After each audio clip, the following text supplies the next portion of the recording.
This podcast is brought to you by North Carolina's electric cooperatives.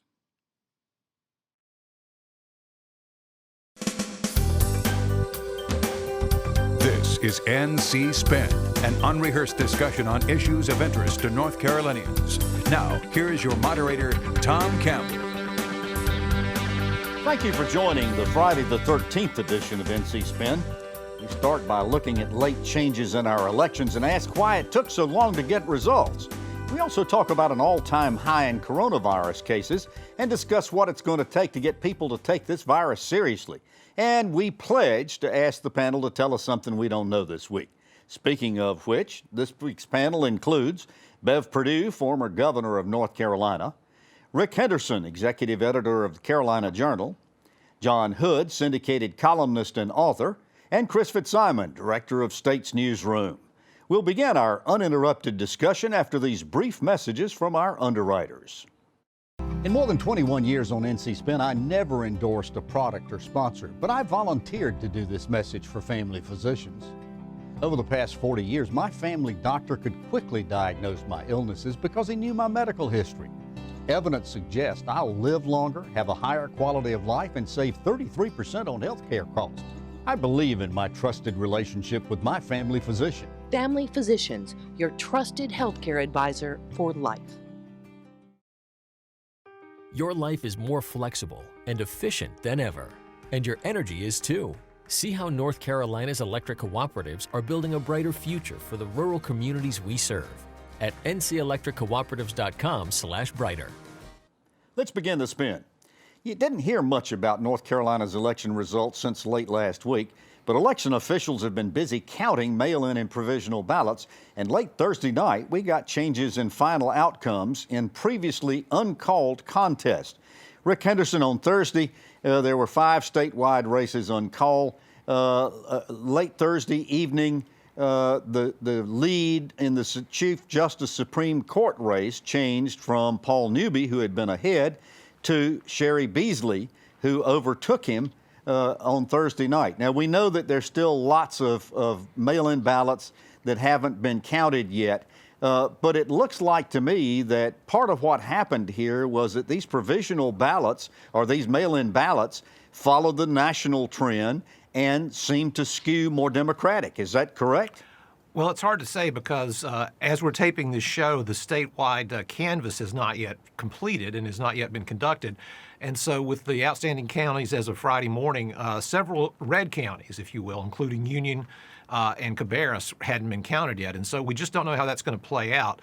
Plus, there are ballots that need to be cured, ones in which the voter had made some sort of error and had been contacted by the elections board to come out and correct that error to see if that would be accepted or not. So there's still something up in the air about this. But the bottom line for viewers is that when the canvass takes place, the candidate that is in the lead at the end of the canvass, if that candidate has more than, let's say if it's Chief Justice Beasley or Justice Newby, if it's more than a couple of hundred votes, then a recount probably isn't going to change the outcome unless some lawsuit invalidates some of those ballots that were legally counted the first time around and were accepted the first time around. And Bev, you appointed Sherry Beasley to the Supreme Court bench to start off with.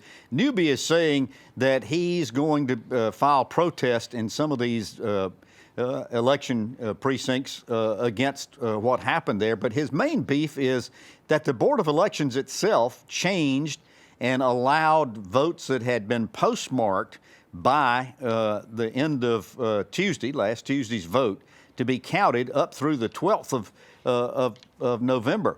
So he's probably going to be going to court with this. From your experience, what do you think? Is he going to have much of a chance there? I think that either one of the two candidates who becomes the winner will be challenged by the loser. I think the race is too important. It was too highly financed. And the position matters. I don't know if he'll win or not. The question needs to be adjudicated to stop the talk across the state. So we'll just see what we'll find out. But at the end of the day, I think whoever gets the vote total count will be declared the winner by the courts or by whomever arbitrates the decision. Let's play this out a little bit, John. Let's suppose Justice Newby does challenge what the Board of Elections did, and the federal courts, or the courts, decide with him in favor of his protest, his challenge, how's that going to affect the rest of the outcomes of the elections? Probably wouldn't, because the margins would have to be very, very tight. And it's important to remember that, first of all, Newby has already filed the protests, so that this has already happened. It's not speculative. He's already filed in Mecklenburg and Wake and a number of other counties. And it isn't just about the question of accepting mail-in ballots that are postmarked on Election Day. He's also arguing that some of these boards are accepting ballots that weren't postmarked on Election Day or have no postmark at all. So there's a lot of legal wrangling to occur. I think that Governor Perdue is exactly right, that whoever ends up, if for some reason the final count shows that Newby is a little bit ahead, I think Beasley will look carefully at some of the legal issues that are still up in the air, different ones, of course, than Newby. But I think that we will not probably get as clear a picture about this race as we will all the others. Yeah. And Chris, so far as it goes, there was another Supreme Court race that was being contested. And Thursday, we saw that Lucy Inman conceded her race against Phil Berger Jr. and decided that she was going to call it a day. But she gets to go back to the Court of Appeals bench and serve there. I thought you couldn't run for an office and still hold an office. What's up with that? Yeah, you can't. You can run for an office and hold an office. You just can't run for two offices. I mean, we have people all the time who run for an office and their term is not up. Usually we think of state Senate races or U.S. Senate races. That happens quite often. It was interesting that she said she would look forward to being a candidate in the future. I don't think we've heard the last of her either as a justice or as a candidate, but this was one of the races that was well outside the margins that could be affected by lawsuits or recounts or provisionals or anything else. Or her seat on the Court of Appeals expires and is up for re-election in 2022, and I think what she was saying is one way or another she's going to be on a ballot. Rick, on Tuesday, Cal Cunningham conceded his U.S. Senate campaign against Senator Thom Tillis. I think the question is, was the revelation about his marital infidelities the reason why he'd lost? He led in the polls all through this campaign. Was that what beat him?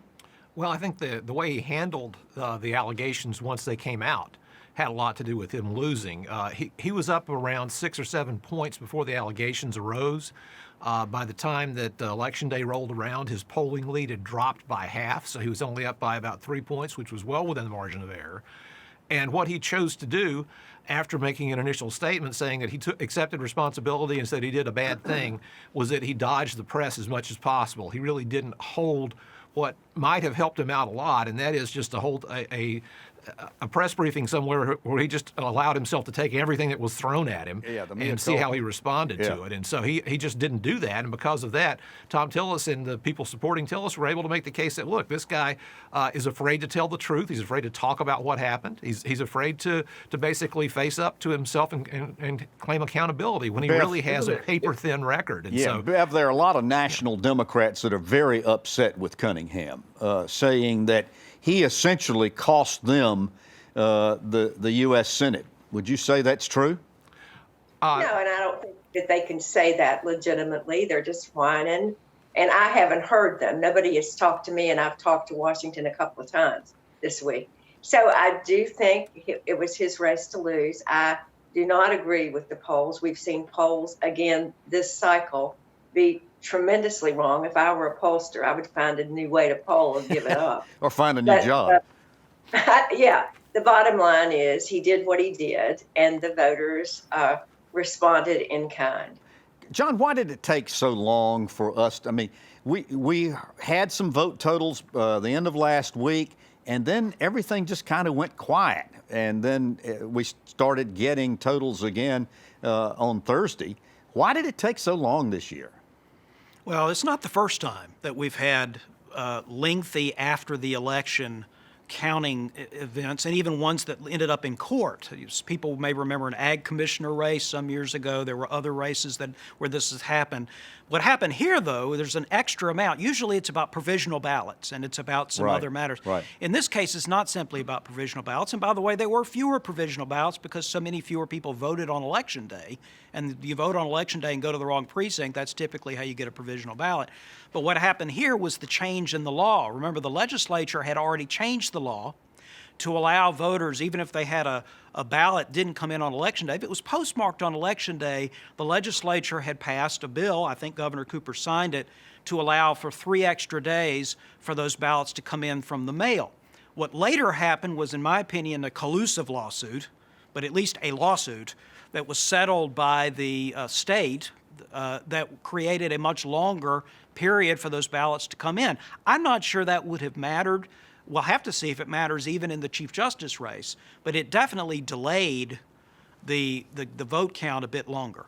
No question about it. And of course, part of the reason why the State Board of Elections changed this was because of the jimmying that was going on with the U.S. Postal Service.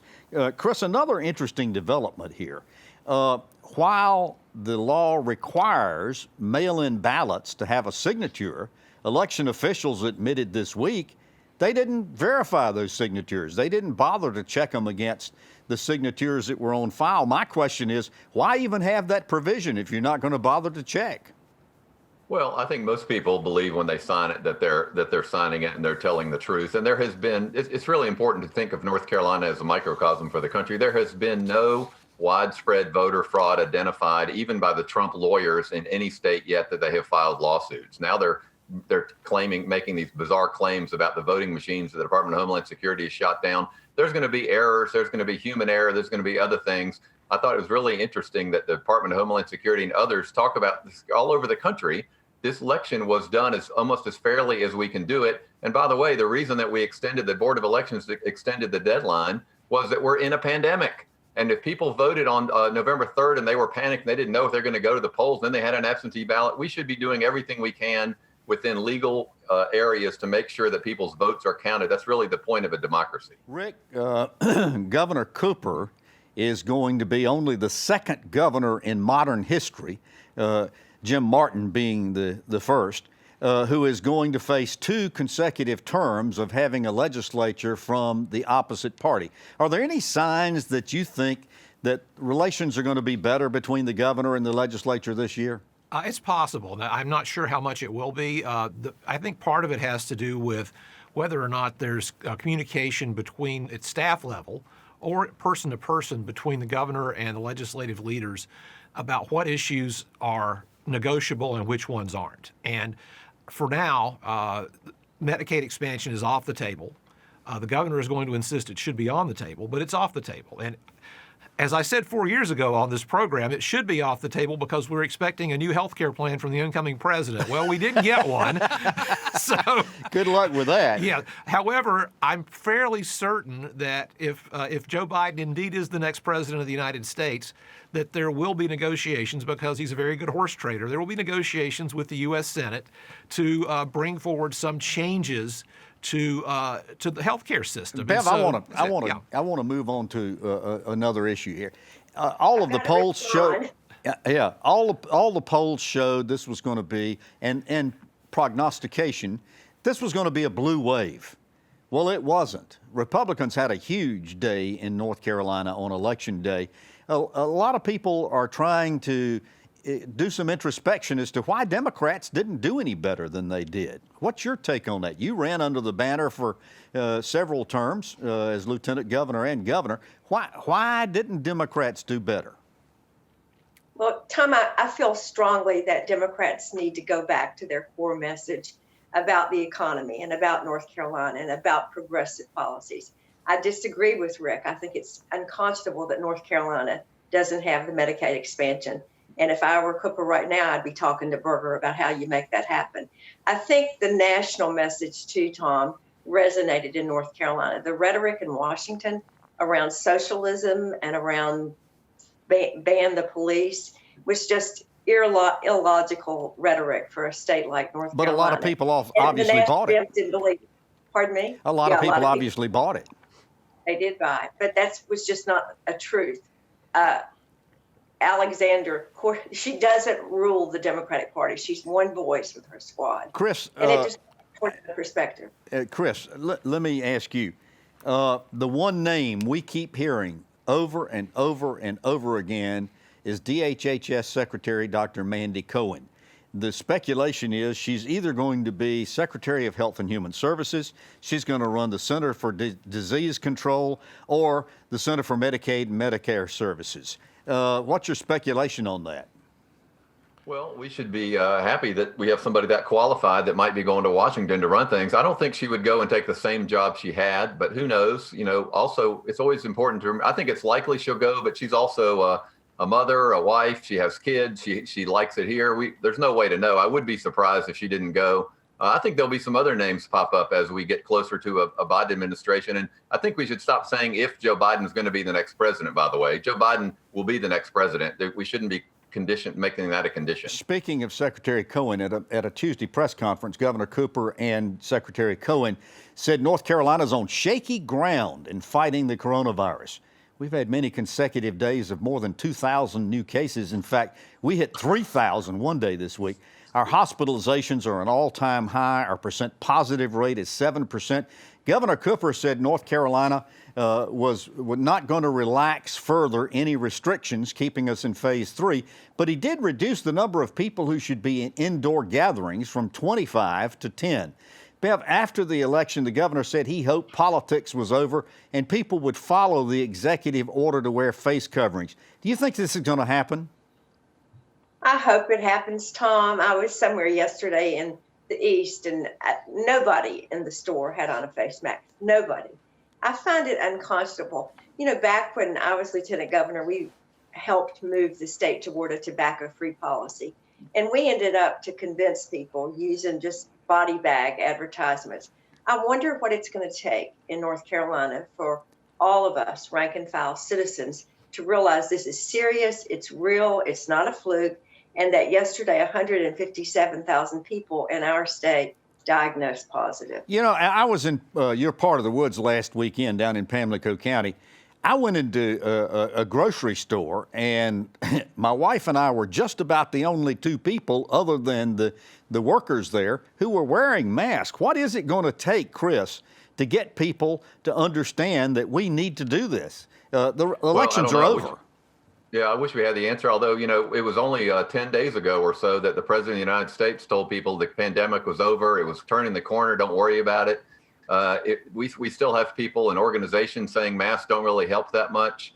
I think, you know, we talked earlier about, you asked Rick what Governor Cooper and how the Cooper and Berger and Moore could work together. Here's one way. They could have a press conference this week saying, we are now in the darkest days of the pandemic, but hope is on the way. We will have a vaccine. Dr. Fauci says by April. Why don't we have a bipartisan public relations effort now to say, as I've seen people on Twitter say, you're not a real man if you wear a mask. That's literally a thought in some people, in some of the Trump world.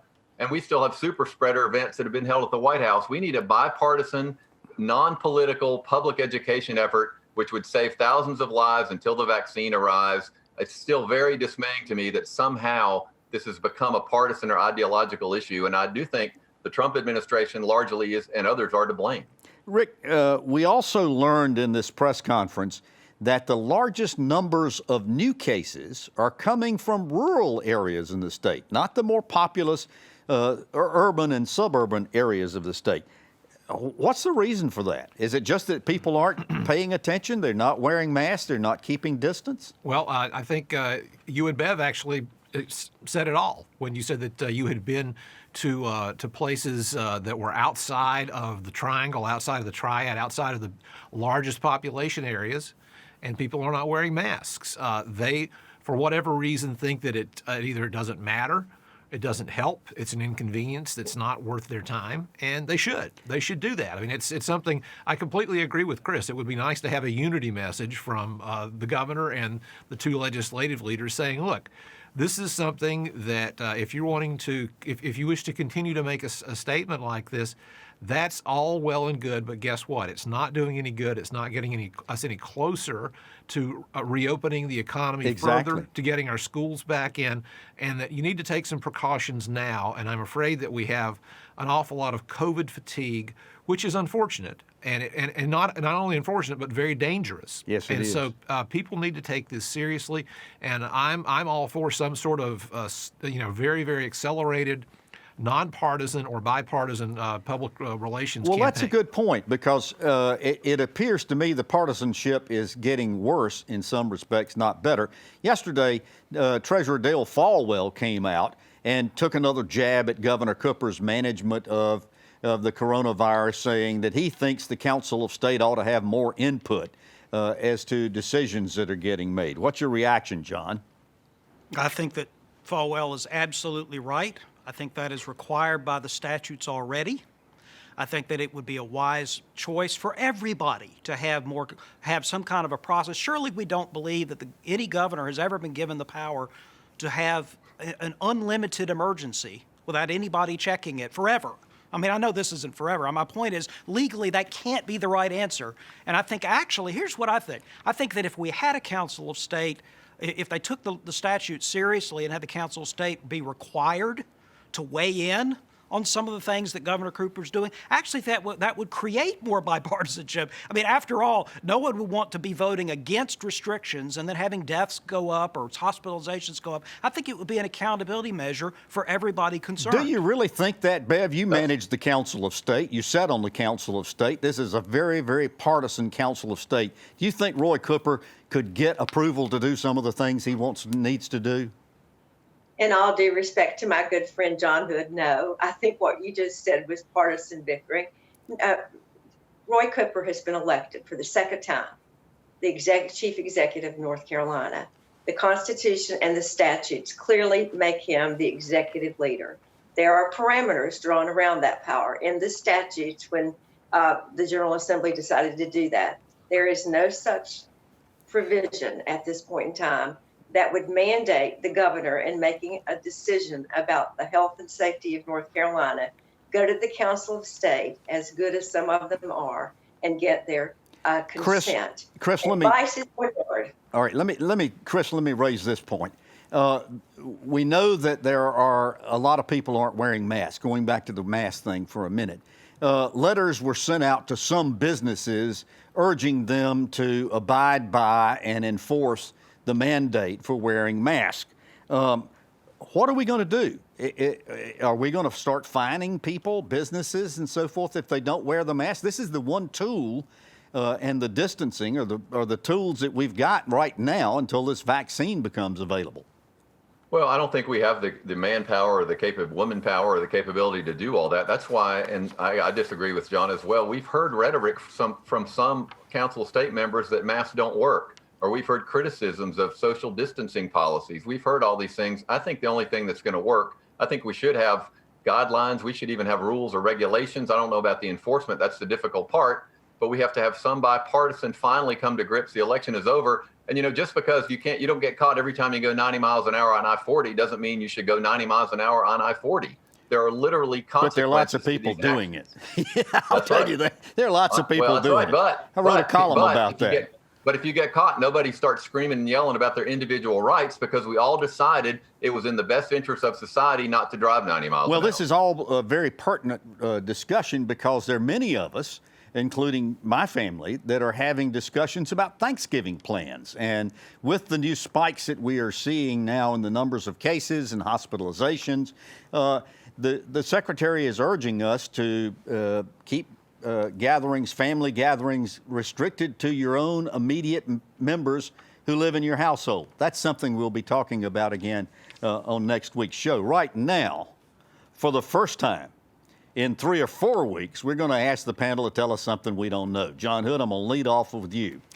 People who are puzzled about how you could end up with Roy Cooper for governor, Donald Trump getting the vote for president in North Carolina, and Tom Tillis being reelected, all you have to do is look at the AP analysis after the vote. Trump got 53% of the vote of people over the age of 45. Tom Tillis got 52% of that vote. And Roy Cooper got 52% of that vote. It was the older voters disproportionately who split their tickets. All right, 2 minutes left in show. Chris Fitzsimon, tell us something we don't know. I'll give you a quick one. You mentioned the stats that the Department of HHS put out this week about the virus exploding or going up dramatically in our rural counties. And contrary to popular belief, it's not just old people. Roughly 1 out of 4 people hospitalized now for the coronavirus is under 50 years old. Yeah. So young people who are 35 and healthy, you're not out of the woods. We have to take care of each other. We have to use these public health measures. That 18 to 49 age group is in fact the largest group now getting cases. Bev Perdue, tell us something we don't know. The election results will cause national broadband to be paid for and implemented by the federal government. I believe that COVID and the connectivity, the way people have learned to work at home or somewhere else other than the office, have underscored the tide of the economy and education. And broadband, just like water and sewer, is the answer. Interesting. Rick Henderson, tell us something we don't know. The least followed and probably most important Council of State race may well be Secretary of Labor, because you do have moves to try to limit the ability of independent contractors who drive for delivery services to stay that way. That's not going to happen under Josh Dobson. Well, you've heard our spin on the issues of the day. To stay informed all during the week, sign up for our free weekly email newsletter, give your feedback, and read my weekly column. Visit our website, ncspin.com, or catch NC Spin on Facebook. And while there, subscribe to our free weekly newsletter and our podcast. Until next week, when we'll have more balanced debate for the Old North State, stay informed and watch out for the spin.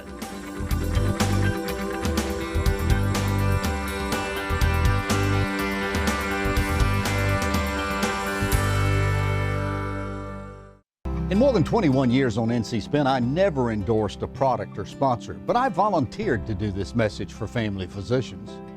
Over the past 40 years, my family doctor could quickly diagnose my illnesses because he knew my medical history. Evidence suggests I'll live longer, have a higher quality of life, and save 33% on health care costs.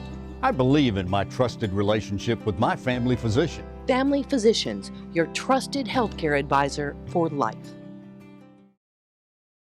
Your life is more flexible and efficient than ever, and your energy is too. See how North Carolina's electric cooperatives are building a brighter future for the rural communities we serve at ncelectriccooperatives.com/brighter. Quality public television is made possible through the financial contributions of viewers like you, who invite you to join them in supporting UNC TV.